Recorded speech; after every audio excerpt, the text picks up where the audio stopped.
Well, this is going to be a bit of a different video.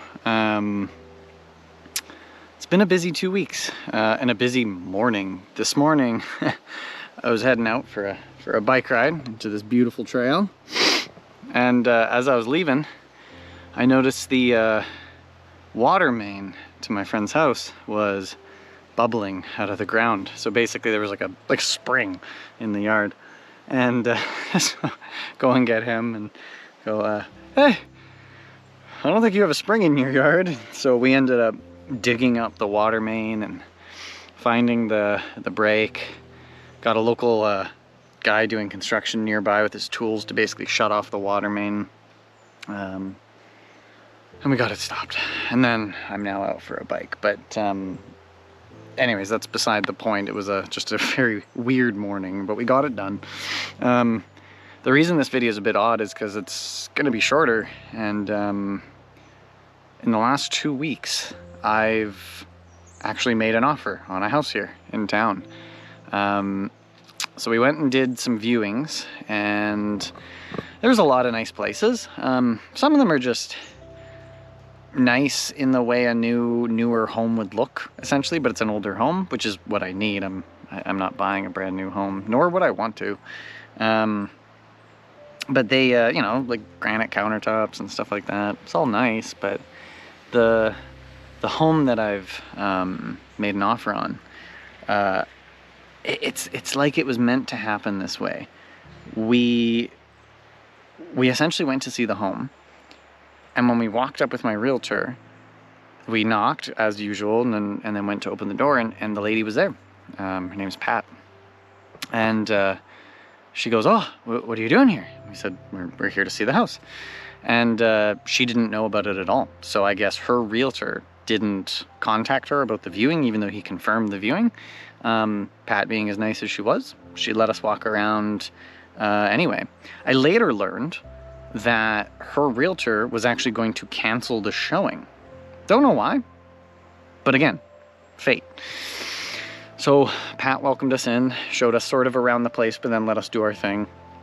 And, you know, we looked at it. Beautiful, eccentric home, beautiful barn in the backyard that's like a bit of a blank slate.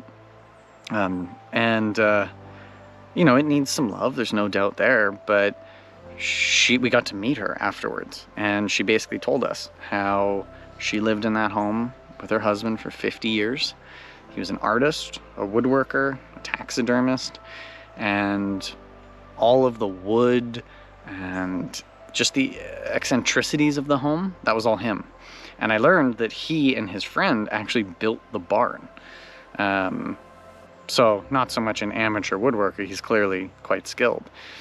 I learned that he was the, I believe, the coroner for the town for a long time. He ended up passing, and that's why Pat is selling the home, because she's basically alone in it now. Well, I got to know Pat.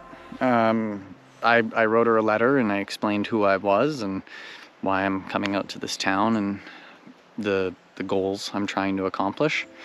Told her that I would live in that home and make it my home with my partner. And she ended up calling me, and we had a really long chat. I ended up going down there. It's just down the street from the place I'm staying with my friends.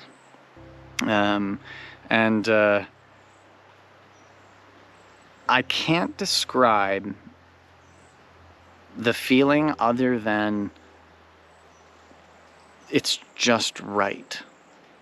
Like, this was meant to happen. When I bought my home in Calgary, it was purely a transaction. They had a home, I wanted a home, and it was for a means to an end. This feels like I made an offer on a home. The actual word home and what it means. It's really cool. I've gone over and seen Pat a few times. We make sure to keep things very clear there's still lawyers and there's still realtors involved, but any conversation we have is just as neighbors.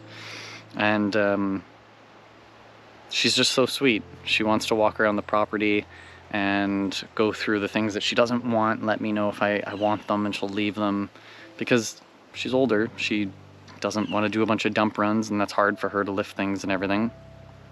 Her daughter is visiting from another town, and she wants me to come and meet her. It just feels right. And Pat, she called me to tell me about the offer. She goes, I don't want the realtors to know about this, but I wanted you to know first from me. And so she called me, and she told me, I'm accepting your offer, and I feel really good about it. And the first thing she asked about was my partner, and said, did she get to see it? I know she didn't get to see it in person. Did she at least get to go through the photos? And when is she coming? I'll walk her around. And it just reinforced why I'm doing this. So, pending inspection this week that's coming, and pending just a few minor things, I think we found our place to start. And boy, can I turn that barn into a filming workshop and whatever the hell I want. We're gonna garden. There's mature fig trees, so we're gonna figure out how to cook figs. There's tons of room for the dogs, so Ernie and Bourbon can run around to their heart's content if we figure out how to sort of fence it off or get a really, really long leash. Because I want them to feel like they have some freedom to move, right? Give them like a 50-foot leash. It's 0.3 of an acre. Like, this is a lot of land. So the gardening, I'm already looking up garden bed plans and where to get soil, and I want to plant some apple trees and get some fruit trees in quick, just so that they have the time to grow. I'm so excited. And I know my partner Sarah's excited. So it's really good news. Like I said, a different video. I don't get to show you the place yet. We wouldn't take possession until October, so there's still a lot of time. But something about it feels right. Especially when I went on a quick bike ride to a place like this. There's little fish in the water. Come on. So yeah. I think this is the start of it. I mean, it's already started, but this is the real start of it. I'm so excited. I'm gonna grow so much food and fail at it, and then learn how to do it better, and then feed my neighbors if I can.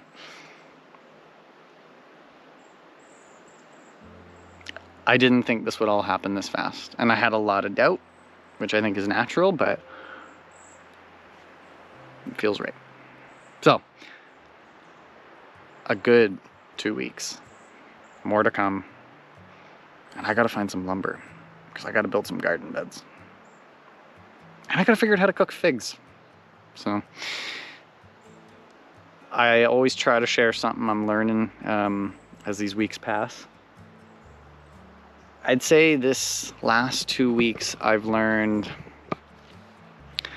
when you feel like you're faltering in your vision, or you feel like you're not making progress in it, open your heart to others, and you might be shocked how much they actually guide you back onto the path. And listen to your friends. Their wisdom, well, it comes from a place of earning it, not being given it. Humans aren't meant to figure everything out completely alone. We're meant to rely on each other. And if I went and saw this home on my own, and Pat wasn't there, and my friends didn't help show me what the place could be with their own eye, I probably wouldn't even have considered this place. But I'm extremely excited about it. So, listen to those around you. You might be shocked how much they help.